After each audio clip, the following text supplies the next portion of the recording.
punto pong ito, balikan na natin ang bar top-notcher na si Nilson Pangan ng University of the Philippines. Nilson, magandang tanghali ulit sa iyo. Ay, magandang tanghali ulit. Oo, Nilson, kanina sinasabi mo na hindi mo inaasahan na makakapasa ka sa bar exams. Gaano ba kahirap itong bar exams ito noong October 2013? Well, talagang nahihirapan kami, especially din sa yung nagbagong format. So, originally from essay, ginawang multiple choice, then ngayon naging 80% essay, 20%. So, a lot of in terms of the way we review yung materials namin. And again, hindi ko talaga inasahan. Parang, up to now, I'm shocked. Hindi ko alam kung ano ba nangyari. Oh, pero ano bang klaseng paghahanda yung ginawa mo para sa bar exams? Well, as I said, yung sa UP kasi sa amin, parang may sarili kaming kanya-kanya kami kung paano mag-review. But most of my friends, parang we stayed in the library from morning, from 7 a.m. hanggang mag-close the library. And then hanggang dumating yung review, we attended lectures. And then, wala kaming yung fixed format or program as to how to review for the or prepare for the bar.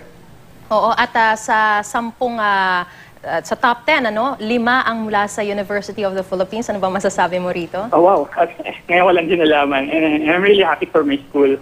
We've been longing for to place in the top again and to redeem ourselves kasi sabi na nawawala na yung UP. But here we are and I'm really proud of my school. Lahat talaga nakuha namin from our alma mater. Oo, speaking of yung sinasabi mo nga na medyo nawawala yung UP, mas pinukpok ba kayo ng inyong mga profesor matapos nung nakaraan hindi nakapasok ang mga taga-UP sa top 10? Well, I can say that we were reminded na galingan din namin sa bar. But even from the start naman, ang focus kasi namin is to be trained as good lawyers. Kaya nga minsan parang wala nang pakialam kami sa bar. Parang ganun yung dating . But of course, you cannot practice unless we pass the bar. Kaya I think for our batch talagang we try to excel them even in this examination. So, nung nagre-review kayo mula umaga hanggang gabi, laman kayo ng library, ngayon ano ba ang plano mo? Bakasyon na? At nagtatrabaho ka na ba, Nilson? Well, right after the bar, I applied for a job already and I'm currently with Legales and Luna Law Offices.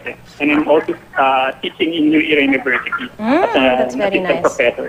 Oo, so plano mo ba na ipagpatuloy yan o meron ka pa bang mga karagdagang plano? Well, ngayon, habol ko muna siguro training from our law firm. And then probably kung years after, siguro tsaka ako isipin kung ano yung next step ko.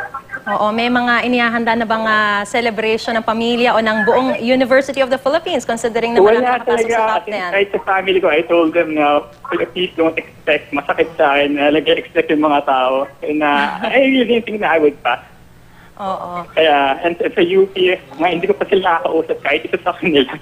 Anyway, we're very proud of you. Maraming salamat sa pagtanggap mo sa aming tawag. At muli, congratulations sa iyo, Nilson Pangan ng University of the Philippines na nagtapos sa bar exams noong October 2013.